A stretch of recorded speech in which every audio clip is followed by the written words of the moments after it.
મહેસાણા જિલ્લા ઉત્પન્ન થયેલું શાકભાજી હવે મેટ્રો સિટીમાં પહોંચશે. સમગ્ર રાજ્યમાં પ્રથમ મહેસાણા જિલ્લામાં આ પ્રોજેક્ટ અમલમાં મૂકવામાં આવ્યો છે.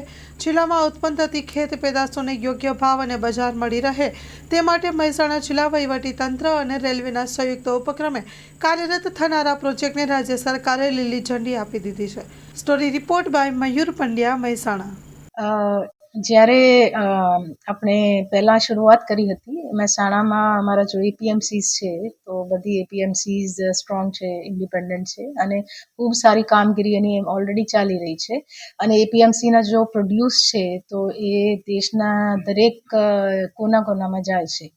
સો હવે એની લોજિસ્ટિક કોસ્ટ આપણે કેવી રીતે ઘટાડી શકીએ, ઇઝ ઓફ ડુઈંગ બિઝનેસ આપણે ઇમ્પ્રૂવ કરી શકીએ, આપણા ખેડૂત ભાઈઓ જો છે, ભાઈઓ અને બહેનો, એમને લાભ મળી શકે.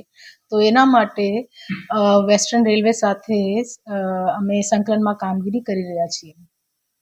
મેમ, આ કેવી રીતે જે નાના ખેડૂતોની પેદાશ છે મેટ્રો સિટી સુધી કેવી રીતે પહોંચાડવામાં આવશે? આખો પ્રોજેક્ટ શું છે? એમાં અમદાવાદ ડિવિઝન જો છે વેસ્ટર્ન રેલવેઝની, તો એ અમે લોજિસ્ટિક સપોર્ટ પ્રોવાઈડ કરી રહી છે. એમાં શું છે કે એઝ કમ્પેર ટુ જો ટ્રક્સ છે તો એક ઓપ્શન પ્રોવાઈડ કરવામાં આવશે કે ભાઈ તમે રેલવેથી પણ એનો ટ્રાન્સપોર્ટ કરી શકો છો. તો એમાં શું છે કે કોસ્ટ ઘટી જશે, ટાઈમ ઓફ ટ્રાવેલિંગ પણ ઘટી જશે અને રેલવે તરફથી સ્પેશિયલ વ્યવસ્થા પણ કરવામાં આવી રહી છે કે કોઈ ડેમરેજ જો છે એ પણ ઘટી જશે. અને ઇઝ ઓફ ડુઈંગ બિઝનેસ કે કોઈ પણ એમાં પછી ફીડબેક મિકેનિઝમ પણ ગોઠવ્યા છે કે કોઈ પણ રજૂઆત હોય તો એનો ઇમિડિયેટલી નિકાલ કરવામાં આવે છે. નાના ખેડૂતોની જે ખેત પેદાશ છે એ મેટ્રો સિટી સુધી પહોંચવાની છે આ પ્રોજેક્ટ. તેમને વહીવટીતંત્ર દ્વારા કેવા પ્રકારનો સહયોગ આપવામાં આવશે?